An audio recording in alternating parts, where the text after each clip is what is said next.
اس پر NAB ترمیمی جو ordinance ہے اس کا اطلاق نہیں ہوتا،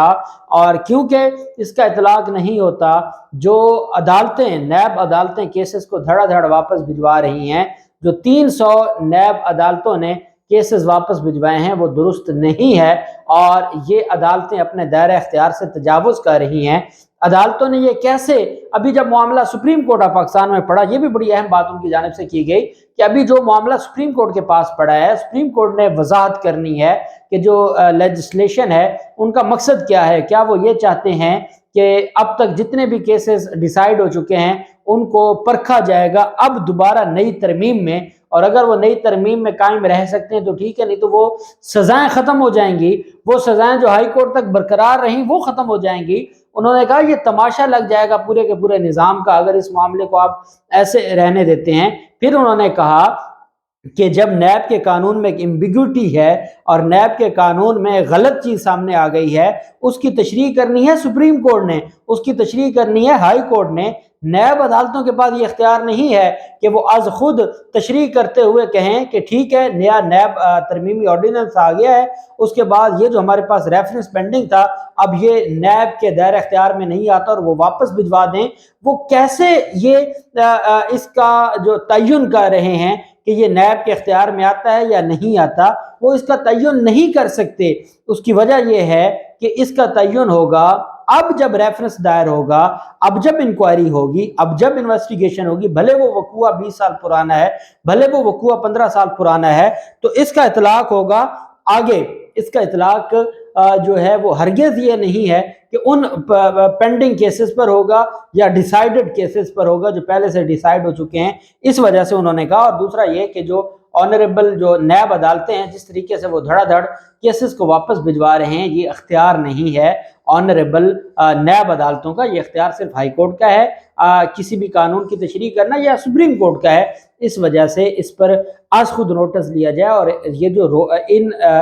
نیب عدالتوں کو روکا جائے کہ وہ کیسز کو واپس نہ کرے۔ یہ بالکل درست بات ہے، بڑے ویلڈ پوائنٹ ہیں۔ عمران خان کی درخواست پر آج دوبارہ سماعت ہونے جا رہی ہے، خواجہ حارث صاحب دلائل دے رہے ہیں۔ 3 رکنی بینچ تھا، پہلے تو 3 رکنی بینچ کو بھی بخار چڑھا تھا، فائنل پہلے سیمی فائنل کا پھر کرکٹ کا، اب وہ بھی ختم ہو گیا ہے۔ تو اگر یہ ڈیلی بیسس پر سماعت ہوتی ہے تو یہ معاملہ آگے چلے گا، لیکن حقیقت یہ ہے کہ اس چیز کو دیکھنا ہے کہ آئین اور قانون کیا کہتا ہے، اور آئین اور قانون کے مطابق ہی ساری چیزوں کو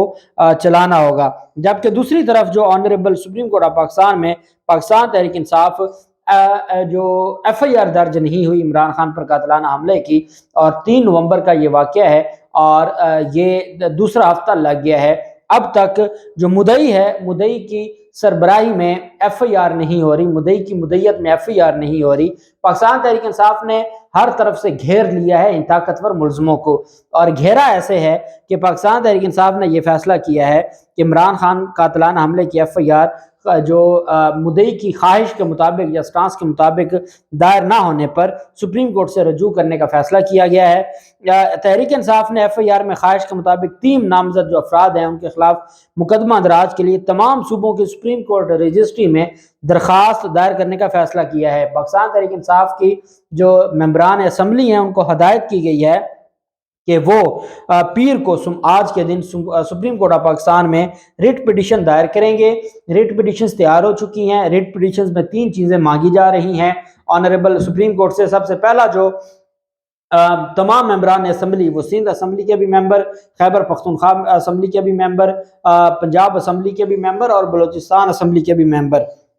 اسی طرح جو سابق ایم این اے ہیں جو اب تک کاغذوں میں تو ایم این اے موجود ہیں لیکن وہ استعفیٰ دے چکے ہیں، وہ بھی، اور سینیٹرز بھی، یہ تمام مل کر جو پنجاب کے ہیں وہ لاہور جائیں گے، لاہور رجسٹری میں جا کے درخواست دائر کریں گے۔ جو اسلام آباد کے ہیں وہ اسلام آباد سپریم کورٹ آف پاکستان میں جائیں گے، جو سینیٹرز ہیں۔ جو خیبر پختونخوا کے ہیں وہ پشاور رجسٹری میں جائیں گے، جو سندھ کے ہیں وہ کراچی رجسٹری میں جائیں گے، جو بلوچستان کے ہیں وہ کوئٹہ رجسٹری میں جائیں گے سپریم کورٹ کی، اور جو اسلام آباد سے سینیٹرز ہیں وہ اسلام آباد جائیں گے۔ بیک وقت 5 درخواستیں دائر کی جائیں گی، سیم کانٹینٹس پر، سیم درخواست ہے، وہ 5 رجسٹریوں میں جمع کروائی جائے گی۔ اس میں 4 مطالبات پاکستان تحریک انصاف کی جانب سے کیے جا رہے ہیں۔ پہلا مطالبہ یہ ہے کہ عمران خان پر قاتلانہ حملہ ہوا وزیر آباد میں، اس کی ایف آئی آر مدعی کی درخواست کے مطابق ہونی چاہیے۔ جو ایف آئی آر پنجاب پولیس نے اور آئی جی فیصل شاہکار نے درج کی ہے وہ ناجائز ہے، غیر قانونی ہے، سیکشن 154 سی آر پی سی کی دھجیاں اڑانے کے مترادف ہے۔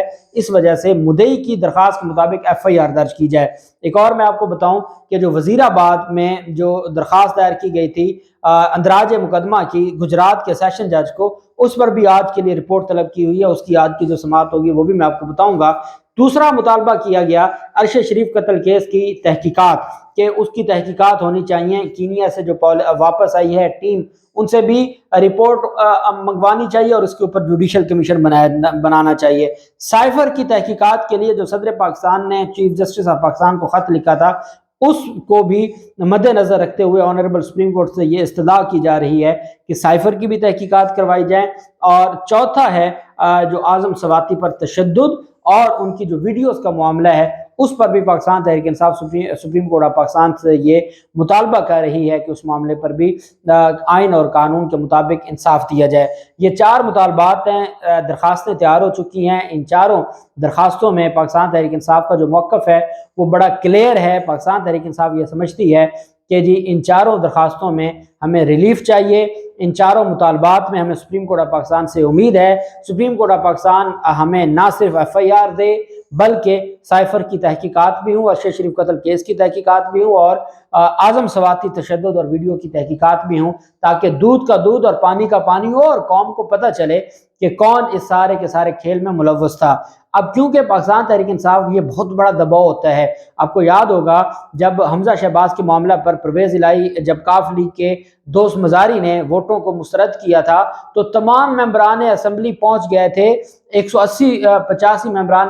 صوبائی اسمبلی پہنچ گئے تھے سپریم کورٹ کے باہر، جس کی وجہ سے رات کو سپریم کورٹ کے رجسٹرار نے آ کے لاہور رجسٹری سے وہ درخواست وصول کی تھی اور پھر اگلے دن سماعت ہوئی تھی۔ تو اسی لیے جب ممبران اسمبلی جاتے ہیں ہر صوبے میں تو یہ بہت بڑا ایک دباؤ ہوتا ہے، اور میں امید کرتا ہوں کہ سپریم کورٹ آف پاکستان یہ جو آج سے ہفتہ شروع ہو رہا ہے یہ پاکستان کے لیے بہت اہم ہفتہ ہے، ہر لحاظ سے اور عدالتی لحاظ سے یہ بہت اہم ہے۔ دیکھتے ہیں کیا ہوتا ہے، جو بھی تفصیلات ہوئی آپ کے ساتھ شیئر کرتے رہیں گے۔ اللہ پاک پاکستان کامیاب و ناصر ہو۔ بہت شکریہ، اللہ حافظ، پاکستان زندہ باد۔